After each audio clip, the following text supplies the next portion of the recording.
Um dos principais, na verdade, talvez o principal desdobramento da Lava Jato foi a prisão do Lula, né?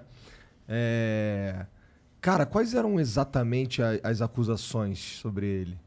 Igor, a gente não vê como o caso principal da Lava Jato. É mesmo? A gente não vê. A gente vê, se você olhar a sétima fase, você chegar na sétima, sei lá, mais de 7 grandes empreiteiras, eu confundi com sétima fase. Mas assim, a gente chegar a várias grandes empreiteiras, prender os caras, responsabilizar, conseguir acordos que recuperaram 15 bilhões de reais. Cara, a gente conseguiu repatriar na Lava Jato 700 milhões de reais. Sabe quanto que o Brasil tinha repatriado em todos os casos juntos na história pré-Lava Jato? Menos de 45 milhões. Em um caso, a gente ultrapassou 700 milhões. Caralho. Então, cara, a gente conseguiu um caso com êxito que jamais ninguém conseguiu na história. A gente conseguiu inovando, trabalhando, se dedicando e também, é claro, contando com vários lances de sorte. Eu vejo aí um alinhamento de planetas. Na minha cosmovisão cristã, Deus abriu uma janela de oportunidade para transformação no nosso país. E então eu vejo vários casos como altamente relevantes. Eu não busco pessoalizar em uma pessoa. Quem busca pessoalizar é ele. Por que ele busca pessoalizar? Porque quando ele pessoaliza em Deltan e em Sérgio Moro, é muito mais fácil você criar um discurso de perseguição contra duas pessoas do que você reconhecer que não são duas pessoas. No Ministério Público, Igor, eram 15 a 20 procuradores. Aí você diz, mas eles eram subordinados a você, né, Deltan? Não, não eram. Eles eram independentes, eles vieram de outros lugares, é como uma tribo de caciques. Se ele discordasse de qualquer coisa, ele podia voltar para a família dele e morar de um modo mais confortável, sem perder nada, sem perder absolutamente nada. Com o salário dele normal, é só ele dizer tchau, tô indo embora. Então, se qualquer pessoa ali discordasse de qualquer coisa, o grupo ia rachar. E procuradores com diferentes visões de mundo, que votavam em diferentes pessoas, que votaram nos dois lados no segundo turno de 2018. Nos dois lados. Teve gente que votou para um lado, teve gente que votou outro, e teve gente que votou nulo. A gente, entre nós, a gente compartilhava lá, né? Mas não tornava público, porque isso poderia gerar uma interpretação equivocada no nosso trabalho. Mas a gente tinha, então, pessoas com diferentes visões de mundo comprometidas a buscar a justiça de acordo com os fatos e com a lei. Se tivesse qualquer coisa errada, o grupo ia rachar. Você não mantém unido um grupo de caciques independentes para trabalhar junto num caso desse se alguém vê qualquer coisa errada. Ninguém quer apostar sua credibilidade no... Exatamente. E a gente escolheu os caras mais tops que a gente encontrou no Ministério Público para chamar. Alguns tops que a gente chamou não puderam vir, mas a gente buscava, toda vez que a gente ia chamar alguém, a gente pegava a lista de todos os procuradores e todos os procuradores regionais do país e subprocuradores e pensava, cara, esses caras aqui são os melhores, vamos tentar? Ligava para um, ligava para outro, quem aceitava a gente trazia para Curitiba. Essa foi a lógica que a gente seguiu, de acordo com o conhecimento, com a experiência, com a expertise, com o casos que a pessoa trabalhou no passado, sucesso passado, com a capacidade de trabalho em grupo, esse era um aspecto importante. E então você tinha pessoas com diferentes visões ideológicas trabalhando em conjunto por resultados. Então nunca teve do nosso lado essa pessoalização o caso Lula. Mas claro que é o caso que ganhou grande projeção. Aí a gente faz a entrevista coletiva do Lula. A gente tinha feito N entrevistas anteriores, usando lá apresentações, PowerPoint, a gente tinha feito várias anteriores, só que não tinha tido aquela repercussão. Aí faz aquela, tem uma grande repercussão. Se eu fizesse igual em relação a um estudante que falsificou uma carteirinha estudantil, tinha zero de repercussão. Mas isso não é surpresa pra ninguém, né? Ele é o Lula, caralho. Ele vai ter repercussão em tudo que você mete ele, ainda mais você, porra. O Brasil finalmente tá criminalizando os políticos, filha da puta. Ó. O Lula é um puto exemplo aí, na minha opinião. Tudo que fosse envolver esse cara ia ser um show, um espetáculo, não importa. Erro de cálculo nosso. Erro de cálculo. A gente achou que fazendo igual as outras vezes, a gente ia ter um resultado igual. Porque ele não é igual. Infelizmente não é. Não é. Ele não é uma pessoa igual a todo mundo. Não é. Infelizmente, esse foi um erro de conta nossa sobre o modo, né, de apresentar, que pode ter gerado uma interpretação equivocada de parte da sociedade, mas a nossa intenção era de fazer exatamente a mesma coisa que a gente fez nos casos anteriores. Se olhar os casos anteriores, se olhar a coletiva da sétima fase, a gente colocou um gráfico mostrando como funcionava a lavagem de dinheiro, de empresa para empresa, como passava para as contas do IUCEF, das empresas, como é que o dinheiro voltava. Então a gente sempre tentou ser didático. A gente acha importante... A gente não acha que a pessoa tem que ter feito direito para entender de corrupção. A gente não acha que a pessoa tem que pagar uma faculdade para entender de corrupção. A gente quer ser simples e levar informação simples para que a pessoa que está nos ouvindo lá, que seja o que for, professor, dono de casa, engenheiro, a pessoa entenda do problema e qual é a solução, porque eu preciso dessa pessoa se eu quero mudar o Brasil. Eu preciso do engajamento, preciso que ela entenda. Então, na Lava Jato, a gente adotou uma estratégia de comunicação de ser extremamente didático. com apresentaçõezinhas, com gráficos, e a gente fez isso em toda a Lava Jato. A gente fez isso nas redes sociais, a gente alertava para os problemas, isso é uma estratégia de comunicação maior que a gente usou sim, e que é essencial para a gente carregar a sociedade conosco, dar transparência para a sociedade confiar no nosso trabalho, confiar na credibilidade e sustentar mesmo contra todos os reveses que vinham no mundo político. E o que aconteceu no final das contas foi a mesma coisa que aconteceu na Itália. Lá na Itália, os procuradores atuaram de modo firme contra a corrupção, o sistema político gerou uma série de narrativas, uma hora essas narrativas começaram a grudar, e quando começaram a grudar, eles passaram com o rolo compressor, descriminalizaram crimes como Caixa 2 eleitoral, eles tornaram ilegais as cooperações retroativamente, derrubando casos, coisa parecida com o que acontece hoje quando se faz essa aplicação retroativa de novas regras, e seguiram mudando para que tudo, mudaram tudo para que tudo sempre continuasse igual. O mesmo, né? Entendi. Exatamente. E uma das coisas que eu escuto bastante rádio, e eu escuto o Reinaldo Azevedo, por exemplo, falar bastante que não tem nenhuma prova contra o Lula, cara. Tem que abrir os processos e olhar. E lá você tem sentenças que explicam muito bem o que aconteceu. Qual que é o sentido? Qual é o sentido, Igor? De você ter uma reforma no sítio feito por uma empreiteira. Quantas empreiteiras do porte da OAS você vê indo fazer uma reforma num sítio? Quantas empreiteiras do porte de uma OAS você vê indo fazer uma reforma e pagando, sei lá, a cozinha de um apartamento para alguém? Essas empreiteiras, elas fazem estrada, elas fazem ponte, elas fazem refinaria. Elas não fazem elevador. Exatamente, ela não pendura quadro na parede, sim. Ela não faz cozinha. É tipo chamar um elefante para esmagar uma formiga, né? Exato. Qual que é a explicação alternativa que você me dá para isso? Não existe explicação alternativa. E mais, qual é a razão para um diretor da Petrobras dar dinheiro, segundo as acusações, segundo as evidências estão lá, para Vacari? Qual é a razão para Vacari poder mandar? Vacari não tinha um cargo no executivo, Vacari é de uma estrutura partidária. Por que Vacari tinha poder de mando no diretor da Petrobras? Cara, é 2 mais 2, cara. Então, quando você olha a realidade, você olha como funcionou e você olha onde foi parar o dinheiro, você precisa lembrar que o ex-presidente Lula ele foi condenado não por triplex e não por sítio apenas. Ele foi condenado por esquema de corrupção da Petrobras, envolvendo dezenas de milhões de reais. Não foi 1 milhão e pouco do triplex e 1 milhão e pouco do sítio. Foi muito mais que isso. Depois você vê ainda outro caso do Instituto Lula, mas que ainda estava pendente de julgamento. E agora tudo isso foi anulado pelo Supremo. As investigações vão ter que recomeçar do zero. Provavelmente vão dar em prescrição se chegarem em algum lugar. Agora, e eu preciso ressaltar sempre que eu falo sobre qualquer caso específico. Coisas não foram destruídas já e já era. Esse é o problema. Quando você anula, você não consegue reproduzir as provas. Por quê? Porque você não tem como refazer uma busca-apreensão feita 5 anos atrás para aprender as mesmas coisas. Não vão estar lá. Então essas provas vão pro ralo. Exatamente. Eles anularam, eles garantiram impunidade. Sim. Mas eles não inocentaram, né?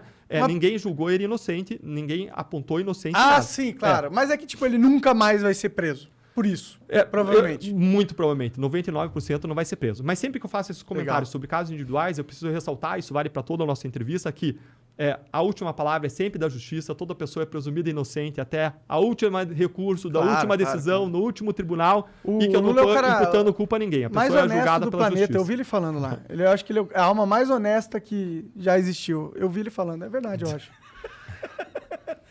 Então, são coisas escandalosas mesmo, o lance da Atibaia, do Triplec, que nem ele fala. Mas eu entendo o argumento, se for do Reinaldo Azevedo, eu não acompanho tanto, mas se for argumento assim, as provas não são ultra fortes, não tem nenhum ligando o Lula exatamente com o esquema de propina. Não, exatamente, eu não vejo assim, eu vejo você ligando assim, ó, o Lula é um cara que foi beneficiado por empresas que estavam ligadas... Alguma ligação tinha, mas não tem ali um bagulho assim... Não tem, o Lula mandou trocar um dirigente da Petrobras por causa... E eu tenho uma gravação de alguém falando, com o Lula falando, é pra trocar o cara da Petrobras. Você não tem isso. Você não tem esse tipo de prova, entendeu? Tá, olha só. Eu vou falar de outro caso de corrupção para aí você entender isso um pouco melhor. Corrupto não passa recibo, a não ser que ele colabore. Claro. Corrupto não vai passar recibo. Então, tinha um caso de auditores fiscais. Os auditores fiscais, eles ligavam para os empresários e eles ligavam de telefones públicos para os empresários que eles estavam fiscalizando. E nessas ligações, eles combinavam de encontrar os empresários em supermercados, em lojas de imóveis, em outros lugares, e falavam, vamos lá ver umas lajotas? Eu preciso entregar lajotas. E eles conversavam sobre coisas banais que eles iam fazer, ligando o telefone público e usando o codinome. Então é como, sei lá, se o nome de uma fosse, sei lá, Juliana, vou usar um nome fictício, e ela usasse o nome Ana, tá? Então, essas pessoas, elas usavam codinomes, ligavam de telefones públicos para os empresários que eles estavam fiscalizando, combinando encontros em lugares inusuais.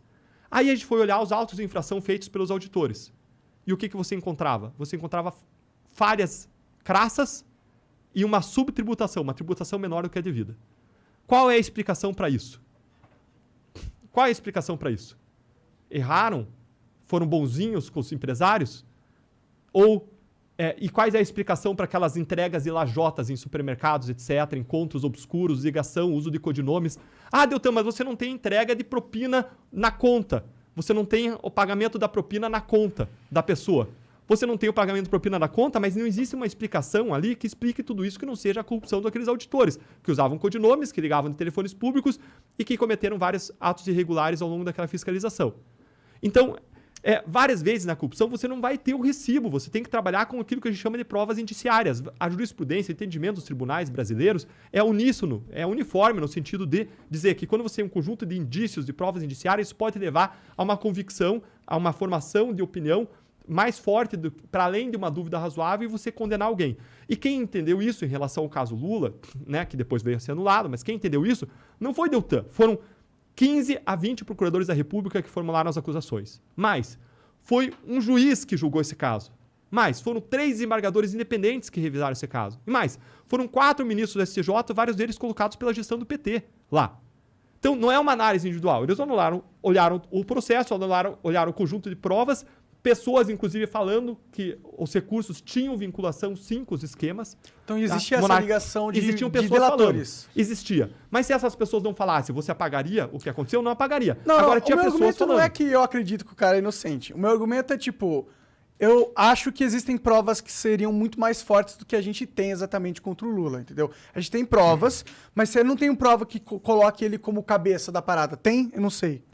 Se você entender como funcionava esse esquema... Mas é muito da conjuntura. Quem colocava os diretores da Petrobras? Não é claro. Exatamente. Você precisa da conjuntura para você entender. Claro, e por isso que a gente explicou a conjuntura. Não, eu entendo. Mas... Quando você fala de lavagem de dinheiro, de crimes complexos como corrupção, não é simples.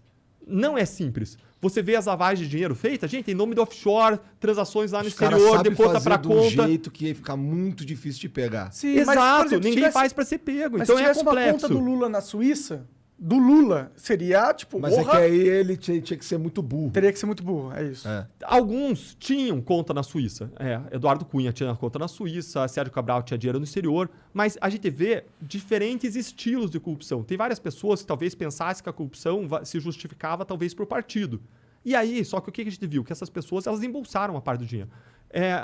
Então, isso a gente constatou, acusou várias pessoas com base nessa visão. Mais uma vez, lembrando que ninguém é culpado até o julgamento do último recurso, todo mundo se presume inocente, a última palavra é da justiça, mas a gente fez várias acusações mostrando que pessoas que tinham o discurso de partido, de que a gente escuta, que o que legitimaria que o dinheiro ia para o projeto de poder, etc., na verdade, todo mundo acabava embolsando também o dinheiro. Todos os casos, a pessoa embolsava uma parte do dinheiro. Mas claro que tinha gente que podia buscar arrecadar o dinheiro só para si, tinha gente que podia prestigiar mais o dinheiro para o partido para financiar a campanha eleitoral e manter um projeto de poder. Quando se olha uma corrupção do tipo Paulo Maluf, né, que você tinha centenas de milhões de dólares e foi objeto de acusações por ter centenas de milhões de dólares no exterior, quando se olha Sérgio Cabral, que tinha mais de 100 milhões de dólares no exterior, é um tipo de perfil. Quando você olha uma pessoa que recebeu 1 milhão aqui, 1 milhão lá, né, uma reforma de apartamento aqui, uma reforma lá, e não especificamente uma pessoa qualquer, mas teve mais um caso nesse sentido, você tem um outro estilo, né? Outro estilo de corrupção. Não sei que tenha valor que a gente não encontrou, mas você tem um outro estilo. Agora, se justifica? Não se justifica. Sabe que eu estava conversando com uma pessoa um tempo atrás e a pessoa estava falando, Deltan, mas olha só, na política hoje tem a questão de que o cara lá que está decidindo, né, que tem a caneta para tomar decisões na política, num governo, o cara precisa ter um certo colchão, porque o cara vai ser processado pelo TCU, o cara, por mais que tente fazer a coisa certa, o cara vai acabar sendo responsabilizado. Então, o cara tem que ter uma colchão de liquidez no exterior. Ele estava falando especificamente do caso envolvendo um cara do PSDB, que foi processado lá em São Paulo. E o cara tentando justificar isso para mim. Aí eu fiquei pensando, como é que eu vou mostrar para esse cara que ele está errado, se ele está seguindo esse raciocínio? Sim. E o que eu falei para ele foi o seguinte, falei, olha... Então, o Deltan ele tomou um processo do Lula pedindo uma indenização, tomou um processo do Renan Calheiros por ter criticado e vai ter que pagar. Então, isso justificava o Deltan buscar receber propina de réus da Lava Jato? Justificaria isso? O cara, não, aí também não. Eu falei, claro que não. Claro que não. Agora você está querendo justificar um cara com base nesse tipo de raciocínio. Sim. Não faz sentido, Claro. não pode. Você não pode defender uma coisa dessas. Então, não importa se o cara estava desviando a maior parte do dinheiro para um projeto de poder ou para o bolso dele. Gente, é desvio de dinheiro público, afeta do mesmo modo. Eu estava vendo semana passada... É um cara que entendeu uma coisa, que ter amigo é muito melhor que ter dinheiro. Sendo bem franco, assim, ele recebeu vários valores ali de palestras que foram valores que a gente não apontou nenhuma ilegalidade naquelas palestras. O caso foi arquivado. Então, Sim, assim, até ele tinha porque bastante todos dinheiro. os presidentes dos Estados Unidos fazem a mesma coisa, né? Vamos ser sinceros. Isso, Todo mas político faz é legítimo. O cara tem visibilidade. É legítimo. Ele estava ganhando dinheiro em cima da visibilidade que ele tinha, Sim. levando a causa dele, as visões dele. Nada de errado nisso. Agora, o cara não precisava disso, mas acho que o cara tá ali no meio, em que ele olha para os lados, vê todo mundo fazendo, as pessoas consideram isso normal. Como eu disse, normalizou na política, que o cara uma hora acaba recebendo uma parte. Eu não estou falando de fulano ou de ciclano, mas estou falando em geral, que a gente vê que os políticos uma hora eles embolsavam também, não só investir em campanha. Alguns tinham isso como propósito, embolsar a maior parte do dinheiro, mas outros pensavam nisso como projeto de poder. E eu lembro quando a gente foi para Bahia e eu e o Robertson, e a gente conversou lá com algumas pessoas, movimentos, a gente estava defendendo as 10 medidas contra a corrupção. Então a gente encontrava vários líderes da sociedade, e o Robertson encontrou alguns líderes de uma comunidade local e explicou para os líderes as 10 medidas, explicou Lava Jato, e os caras tinham uma resistência em relação ao Lava Jato, eles eram de uma visão mais esquerda. Até uma hora que o cara falou, tá bom, roubaram, mas todo mundo sempre roubou para os ricos e agora estão roubando para os pobres. Gente, não tem isso de roubar para os pobres. É um equívoco achar que roubou para os pobres. Eu estava vendo um vídeo do Sérgio Cabral agora, semana passada, em que o juiz lá pergunta para ele, é um vídeo público, tá no YouTube, pergunta para ele, olha, vocês desviavam dinheiro dos contratos de saúde? Ele sim desviava eu e o secretário de saúde, a gente desviava 5% dos contratos de saúde. Mas antes da gente era 30%. Era 20%, 30%, como se fosse assim bonzinho, né? E ele até falou, olha, não tô querendo me pintar aqui de bonzinho, mas só tô reconhecendo a realidade. Antes era 30%, ó. Agora, na minha gestão, era 5%. Eu sou um corrupto muito mais eficiente. Tudo bem. Exatamente. E aí veio a pergunta, e você sabia que isso tira dinheiro da sociedade, tira dinheiro do atendimento? Aí ele vem e responde assim, olha, claro que a gente atendeu muita gente na área de saúde, mas se desviou 5 milhões a cada 100 milhões, podia ter atendido mais 5% de pessoas.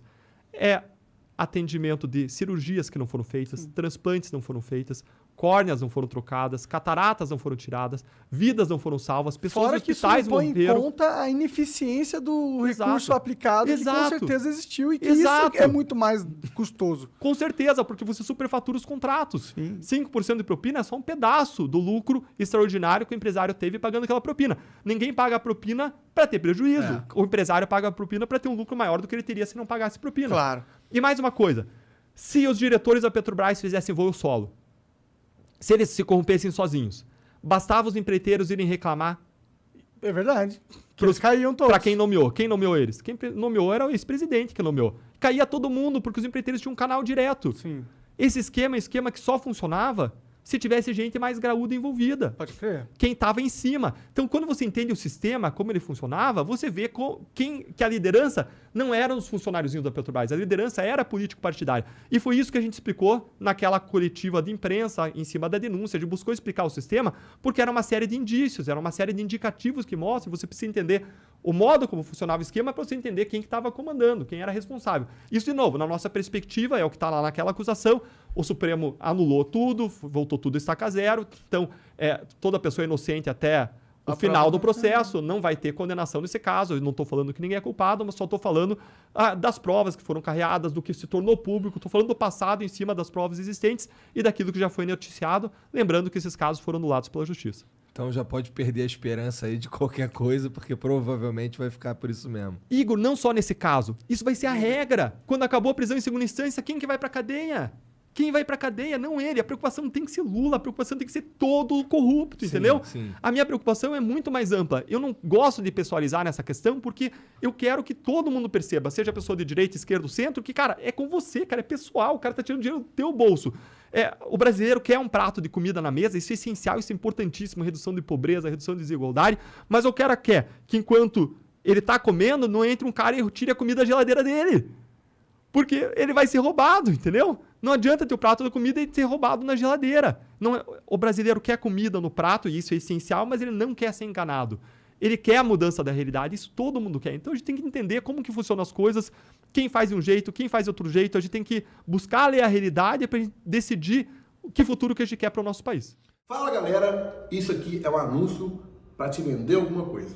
Não, Fernando? Isso aqui é um anúncio pago e eu quero te ensinar a fazer esse anúncio com o Start Online, que é um produto que vai te ensinar do zero até a sua primeira campanha, para você entender todo o mercado digital por apenas R$ 47, mano. R$ 47, mano, para você começar no digital e mudar de vida com a internet, beleza? Você já sabe, né? Clica aí.